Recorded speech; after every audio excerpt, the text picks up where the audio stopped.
जब तक actively participate नहीं करवाया जाएगा तब तक लर्निंग नहीं हो सकती। Discipline concerns how student behave, procedure concern how things are done.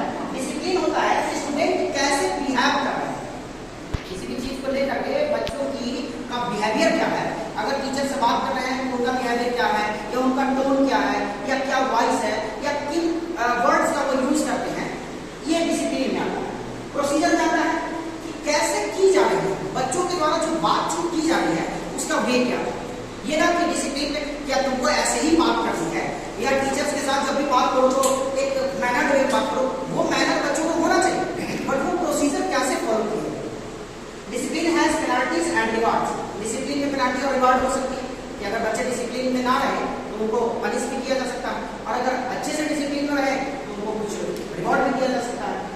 Procedure have no penalties और रिवार्ड्स। प्रोसीजर में कोई पेनल्टी और रिवार्ड की संभावना नहीं होती है, बस बच्चे अच्छे से करें ये होता है। Harry Home series. In fact, teachers are universally said they go into teaching to make a difference. Teachers classroom में जाते हैं कि वो डिफरेंस क्रिएट कर सके। डिफरेंस का मतलब ये नहीं कि बच्चों को एक दूसरे से अलग करें, डिफरेंस का मतलब है कि वो पहले जैसे थे और अब जैसे, मतलब पढ़ने से पहले जैसे थे या टीचर्स के बताने से पहले जैसे थे और टीचर्स के बताने के बाद जैसे हैं, उनमें एक डिफरेंस दिख सकता है। You more than make a difference, you are the difference. उससे भी ज्यादा है कि आप जो डिफरेंस बना रहे हैं या बच्चों में ला रहे हैं, बच्चों में जो डिफरेंस ला रहे हैं उससे ज्यादा है कि आप ही डिफरेंस का कारण है। मतलब आप जब तक डिफरेंस नहीं लाना चाहेंगे तब तक बच्चों में ये डिफरेंस नहीं आ सकता है। यानी कि आपकी वहां पर इफेक्टिव प्रोसीजर बहुत जरूरी है, मतलब क्लासरूम मैनेजमेंट बहुत जरूरी है, साथ ही साथ effective learning, effective way of learning वहां पर नेसेसरी है।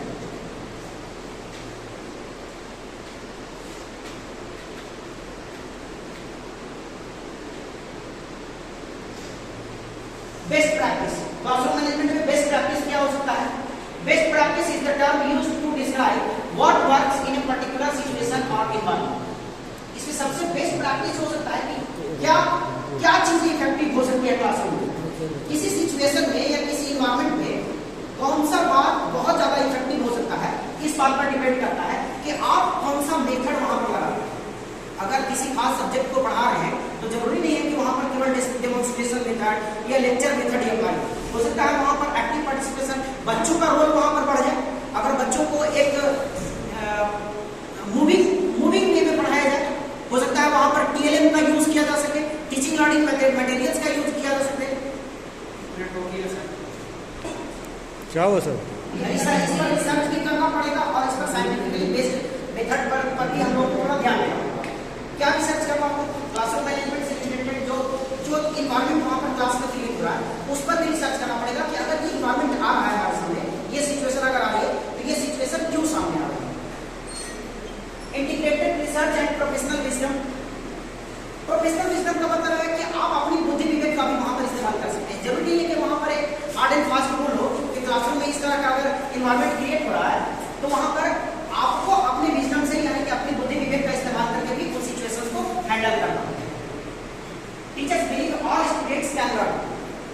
हर एक टीचर को ये दिमाग में होती है कि अगर आप क्लासरूम में जाएं तो सभी बच्चों को पढ़ाएं, लेकिन बच्चे हमेशा उस मूड में नहीं होते हैं और हर बच्चा उस मूड में नहीं होता है कि वो पढ़ ही ले। टीचर्स अपने हिसाब से बेस्ट ट्राई करते हैं 100%, बट वो डिपेंड करता है कि आपका मेथड क्या है। अब हर बच्चे के लिए अलग मेथड इस लिमिटेड टाइम में अप्लाई कर पाना, क्योंकि हर बच्चे का माइंड सेट एक टाइप का होता नहीं है, उसकी आईक्यू एक टाइप की होती नहीं है, तो उसके लिए अलग मेथड अप्लाई करना। बट वो मेथड किस टाइम में और कब अप्लाई किया जा सके तो इसके लिए भी बताया गया है, बट ये पॉसिबल एक्चुअली में प्रैक्टिकली बहुत कम पॉसिबल है। टीचर्स को तो यही लगेगा कि सभी बच्चे सीख सकते हैं और हम तो इतना सिंप्लीफाइड में बताया कि हर बच्चा सीख ही लेगा। टीचर्स को इसी मूड में पढ़ाना है, इसी बेस पे पढ़ाना है कि हम जो पढ़ा रहे हैं तो सब बच्चा बढ़िया से सुन रहा है, सीख रहा है और वो सब याद कर सकता है। हमें ऐसा विश्वास के साथ पढ़ाना है, विश्वास के साथ पढ़ाना है और पढ़ाते भी ऐसे डिपेंड करता है बच्चों का माइंड से और बच्चे किस बैकग्राउंड से आते हैं, वहां पर सिचुएशन क्या है, उसका ज्यादा इफेक्ट पड़ता है पढ़ाई में। Clearly articulated goals. जो भी आपने गोल सेट किया है कि आप ये टॉपिक पढ़ाएंगे, इस टॉपिक से रिलेटेड क्वेश्चंस पूछेंगे, उनका आंसर बच्चों को आना चाहिए। हमारा तो लक्ष्य यही होता है, टीचर्स का तो लक्ष्य यही होता है ना कि वो जो चीजें पढ़ाएं और उससे रिलेटेड जो भी क्वेश्चन पूछें तो बच्चे उसका आंसर दें। लेकिन वो कितना पूरा हो पाता है, वो क्लासरूम मैनेजमेंट, वहाँ पर आप जो effective teaching learning method apply कर रहे हैं उस पर भी डिपेंड करता है। Conditions for learning are modified and differentiated. जो कंडीशन लर्निंग के लिए होती है, वहाँ पर टीचिंग लर्निंग के लिए जो कंडीशन अप्लाई किए जाते हैं वो अलग अलग हो सकती है, मॉडिफाई आप कर सकते हैं अपने हिसाब से। आपको अगर लगता है कि पढ़ाते पढ़ाते अगर कोई ऐसा टॉपिक आया जिसमें लगता है कि आपको बच्चों को, जैसे कोई हिंदी का चैप्टर है अगर बात करें, अगर कोई गलता पढ़ा तो गलता पढ़ाते पढ़ाते अगर लगता है कि नहीं बच्चों को यहाँ पर एक ऐसा करवा दिया जाए कि छोटा सा ये करवा दिया जाए, प्ले करवा दिया जाए क्लासरूम में ही अगर छोटा सा एक प्ले करवा दिया जाए जिसमें कि बच्चे एक रोल करें। जैसे महाराणा प्रताप की कविता पढ़ी है जिसमें चेतक के बारे में पढ़ना, चेतक के बारे में पढ़ना, तो चेतक के बारे में अगर पढ़ना है तो बच्चे उस, अगर कोई स्टूडेंट क्लासरूम में ये है ऐसा कर सकता है कि वो उस कविता का कविता पाठ कर ले और कोई बच्चा उस पर रोल कर ले। तो बच्चे जब उन चीज़ों को क्लासरूम में देखते हैं तो वो उनके दिमाग में ज़्यादा टाइम तक रहती है और वो एक्टिव पार्टिसिपेशन बच्चों को याद रहता है। Relevant learning that is engaging for all students. किसी भी चीज से रिलेटिव स्टडी जब बच्चों को करवाई जाती है, रिलेटिव लर्निंग की मतलब अगर डेली लाइफ से रिलेट करके टॉपिक्स को अगर बताया जाए, किसी भी टॉपिक को डेली लाइफ से रिलेट करके उनके लाइफ से, रियल लाइफ से रिलेट करके बताया जाए तो वो स्टूडेंट्स के दिमाग में ज्यादा लंबे समय तक बना रहता है। Positive personalised relationship for all students. Positive relationship होनी चाहिए, हर एक के बारे में अच्छी बातें दिमाग में है। पर्सनलाइज्ड रिलेशन हो सके, यानी कि बच्चों के साथ क्या कैसा पर्सनल आपका रिलेशन, ये भी डिपेंड करता है कि बच्चे इफेक्टिव वे में कैसे लर्निंग कर पाएंगे, कि आपका बच्चों के साथ कैसा पर्सनल रिलेशनशिप है। मीन्स एक टीचर स्टूडेंट का रिलेशनशिप है या फिर एक गार्जियनशिप की रिलेशनशिप है। बच्चे ये महसूस करते हैं कि सर मेरी बातों को या मेरी समस्याओं का सोल्यूशन कर सकते हैं, इन बातों पर भी डिपेंड करता है। Finding out about the students' build relationships and is important in an effectively run classroom. जो भी रिलेशनशिप्स बच्चों का क्लासरूम में बनता है टीचर्स के साथ या अपने ग्रुप में, उसका इफेक्टिव रन क्लासरूम में देखने के लिए मिलता है। एक इफेक्ट उसका क्लासरूम में देखने के लिए भी मिलता है। जैसे अभी हम एक छोटा सा कविता के बारे में बात करें तो अगर कविता में अगर प्ले किया जाएगा तो बच्चों को अगर ग्रुप में प्ले करवाया जाएगा और एक दूसरे के साथ बच्चों की अगर पॉजिटिव रिलेशनशिप नहीं होगी तो फिर वो प्ले भी वहाँ पर काम नहीं करता, वो फेल करता है। तो इसलिए बच्चों का एक दूसरे के साथ relationship as well as teachers के साथ रिलेशनशिप बहुत ज़्यादा इफेक्टिव लर्निंग के लिए मायने रखता है।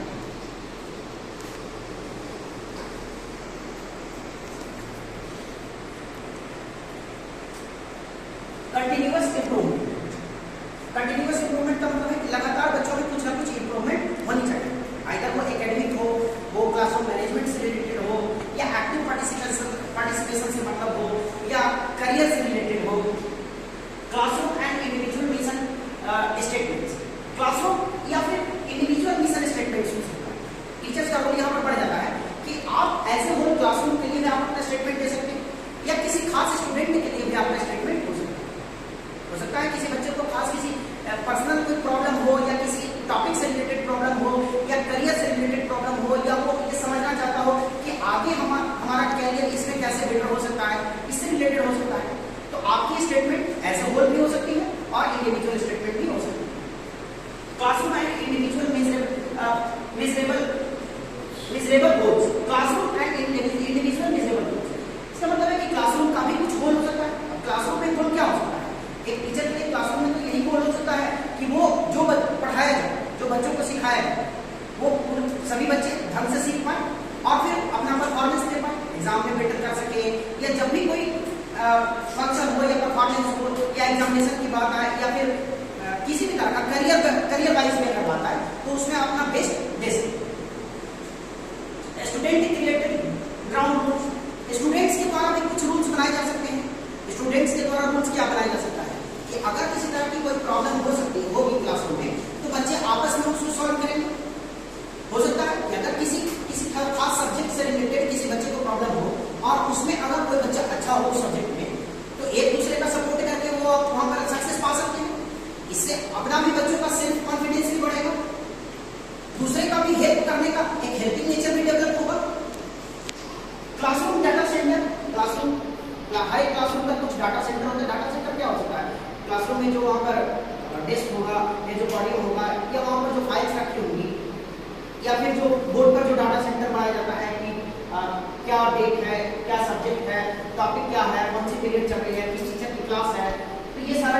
सेंटर वहाँ का होता है, या फिर जो फाइल्स में वहाँ पर स्टूडेंट्स का जो वहाँ पर रिकॉर्ड होगा वो सारा डाटा सेंटर हो सकता है क्लासरूम का।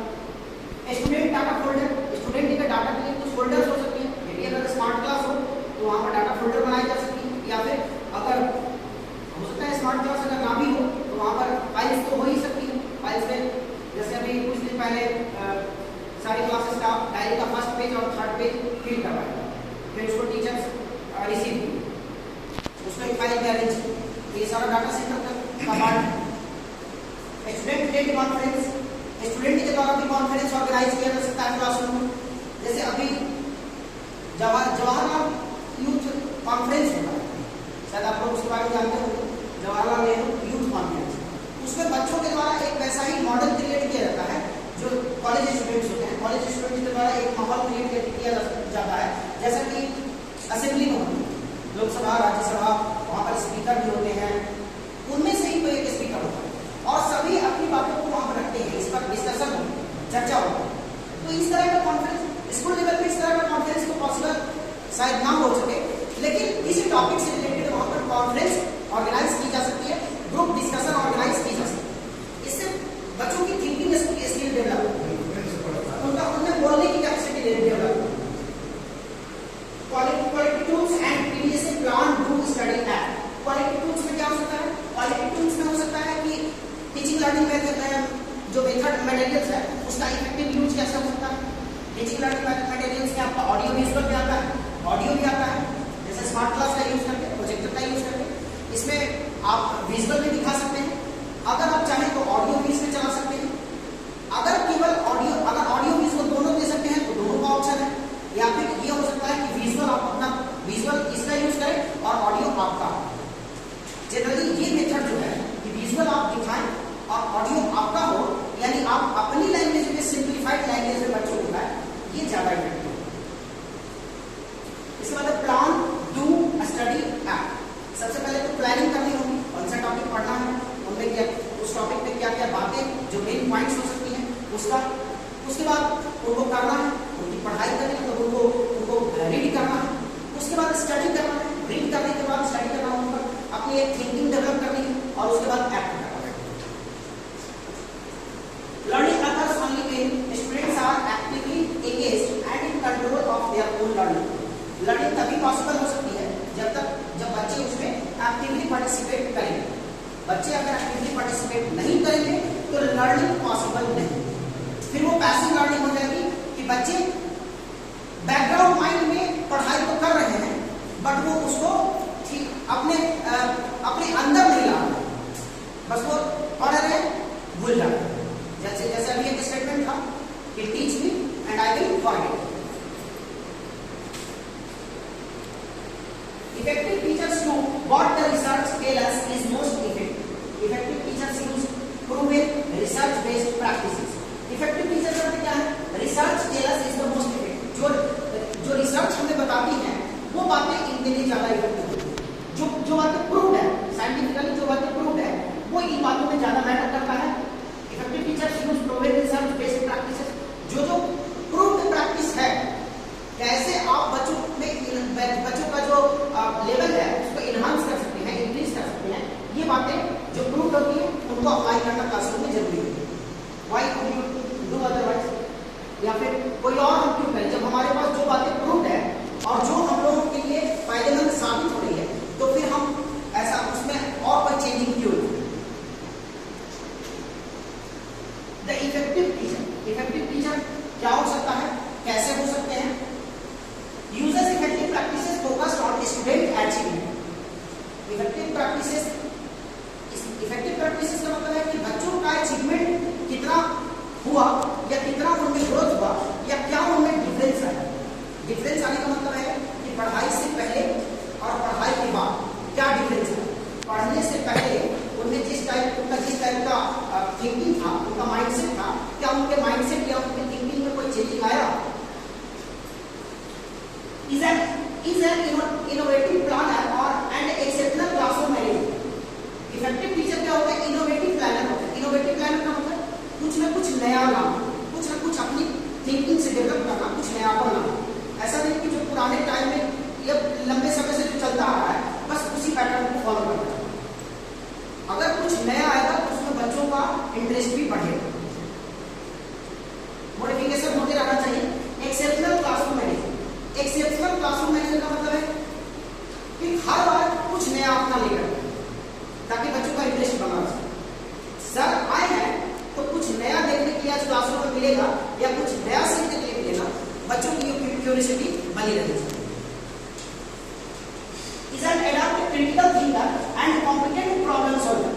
Adaptive critical thinker कुछ अलग ढंग से बच्चों का जो माइंडसेट है, उनका जो मेंटल लेवल है, उससे चेंज होकर बच्चे जो सिंप्लीफाइड वे में समझ सोचते हैं, सर ऐसे पढ़ाएंगे, ये करेंगे, वो करेंगे, क्लास खत्म। बच्चे अगर ये सोच रहे हैं और हम भी अगर उसी मेथड को फॉलो करें जो उनका माइंडसेट कहता है, हम उसी मेथड से अगर हम पढ़ा दें और बच्चे समझ जाए कि सर का पैटर्न ही यही है, तो फिर उनकी पढ़ाई से इंटरेस्ट खत्म हो। तो उसमें कुछ चेंजेस होना, हम ऐसा सोच रहे थे लेकिन सर ऐसा किए, ये चेंज होना बहुत जरूरी है। कॉम्पिटेंट प्रॉब्लम सॉल्वर, किसी भी तरह का प्रॉब्लम आए उसको पेशेंस के साथ और इफेक्टिव वे में सॉल्व किया जाए, ये बच्चों की एक्सपेक्टेशन होती है टीचर से। और ये इफेक्टिव टीचर का ये उनका रोल भी होता है।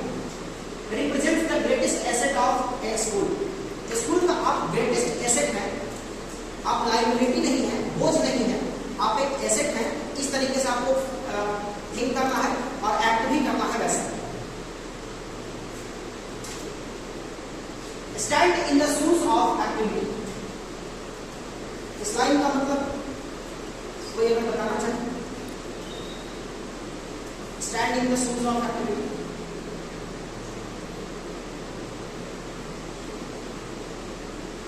मीन्स एक्टिविटी करवाने के लिए हमेशा तत्पर रहना। ये नहीं कि केवल बोरिंग जो क्लासरूम का पैटर्न चलता आ रहा है, लेक्चर दिए, निकल गए, एक्सरसाइज करवाए, क्लास खत्म, सिलेबस खत्म, एग्जामिनेशन और उसके बाद रिपोर्ट। इफेक्टिव टीचिंग लर्निंग ये नहीं हो सकती। इफेक्टिव टीचिंग लर्निंग क्या एक्टिविटी के लिए एक पैर पर खड़े रहना है, हमेशा तैयार रहना है, बच्चों को एक्टिवली पार्टिसिपेट करने के लिए हमेशा मोटिवेट करते हैं। अभी क्या होता है कि देखा जाता है जनरली क्लासरूम में कि अगर किसी एक्टिविटी के लिए आप ये पूछे कि इस एक्टिविटी में कौन कौन पार्टिसिपेट करना चाहता है, तो बच्चे तैयार ही नहीं होते। उसके लिए भी मोटिवेट करना जरूरी है। एक बार जब बच्चे एक्टिविटी में शामिल होंगे और एक्टिविटी का फायदा जब नजर आएगा, उनको ये बातें समझ में आएंगी, तो वो एक्टिविटी के लिए खुद ब खुद बोलेंगे कि सर ये एक्टिविटी होनी चाहिए। तो एक्टिविटी के लिए हमें मोटिवेट भी करना है और उनको एक्टिविटी के लिए रेडी भी रखना है। और क्या एक्टिविटी होनी चाहिए, जो टॉपिक पढ़ाया जा रहा है या जो भी सब्जेक्ट चल रहा है, जो सिलेबस चल रहा है, जो सब्जेक्ट मैटर में है, उससे रिलेटेड एक्टिविटी क्या हो सकती है, तो उसके लिए भी तैयार होना है। Sir I think the meaning of stand in the shoes of activity means every student has their some own inherent purpose, and that differs student to student. You have to find out what the characters project in their minds, and accordingly you have to manage a particular set of. And if you supply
sir ने जो बताया, sir की activity अपने हिसाब से है, तो activity के लिए तैयार रहना पड़ेगा और एक्टिविटी क्लासरूम में बहुत सारी हो सकती है। उसके लिए तत्पर होना जरूरी है। यस, तत्पर होना to see from another point of view also. Other point of view क्या है? Yes. ये भी आपको देखना है. That is the stand in the school. Yes, See the another. You have to see from another point of view.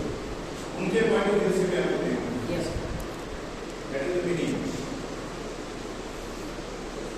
With your group, stand in the shoes of the person you have been assigned and complete the following statement. अपने group के साथ उसी जगह पर खड़े होकर के इसको कंप्लीट करना है जो फॉलोइंग नीचे स्टेटमेंट दिया गया है। अब ये स्टेटमेंट सबके हिसाब से एक जैसा नहीं हो सकता। Within the educational setting my goals are, सबके लिए अलग अलग हो सकता है। My goals are to teaching learning, better teaching learning in the classroom. किसी और के लिए हो सकता है better activity in the classroom, किसी के लिए हो सकता है better career guidance in the classroom, हो सकती है किसी के लिए क्लासरूम मैनेजमेंट हो सकता है। तो हर एक के हिसाब से यहाँ पर एजुकेशनल सेटिंग अलग अलग हो सकती है। The resources I bring to the educational process are, educational process में मैं जो रिसोर्सेस लेकर के आ रहा हूँ, अब वो रिसोर्सेस सबके लिए अलग अलग हो सकती है।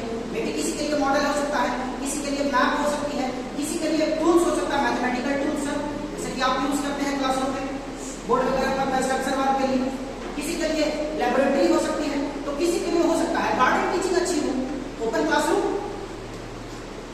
The support I need from the school community is, school community से क्या सपोर्ट होनी चाहिए? स्कूल कम्युनिटी से ये सपोर्ट होनी चाहिए कि आपको टीचिंग लर्निंग के लिए एक बेटर एनवायरनमेंट प्रोवाइड किया जा सके, क्लासरूम का सेटअप बेटर होना चाहिए, लेबोरेटरी आपके पास होनी चाहिए। ये सारा सेटअप आपको स्कूल कम्युनिटी से सपोर्ट के तौर पर मिलनी चाहिए। सर बिल्कुल, ये सारी टूल्स तो होनी चाहिए और ये बेसिक नीड्स है। और अगर कभी ओपन क्लासरूम स्टडी अगर करवाने की ये हो इच्छा हो तो उसके लिए गार्डन भी होनी चाहिए। I will feel invited and welcome again. हम लोग इनवाइटेड और वेलकम कब महसूस करेंगे? तब महसूस करेंगे जब क्लासरूम में जाने के साथ बच्चों के साथ एक वार्म ग्रीटिंग मिल सके। Elementary meet the teacher. Curriculum 9. What to expect? Most students will bring in their supplies. Meet the teacher. Curriculum 9. Elementary meet of the teachers में क्या हो सकता है? Meet the teacher. Most students will bring in their supplies. Meet the teacher. Teacher से बच्चों का मिलना कैसे मिलते हैं? Students will want to get familiar with you, the classroom and their place in the classroom. Student क्या चाहेंगे? Student तो यही चाहेंगे कि हम टीचर से पहले मिले उनसे। कितना स्लाइड है? कंक्लूजन ये आता है टॉपिक का, in a well managed classroom, एक वेल मैनेज्ड क्लासरूम में क्या हो सकता है? There exist a set of procedures and routines that structure the classroom. Students are engaged in learning. Students know what is expected of them. There is relatively little wasted of time, confusion or disruption. The climate of the classroom is work-oriented, relaxed, pleasant and welcoming. Teachers and their students are successful. ये बातें ध्यान में रखनी होगी अगर हम लोगों को एक क्लासरूम मैनेजमेंट वर्कशॉप का ये हमारा conclusion. Thank you and have a nice day. Thank you sir.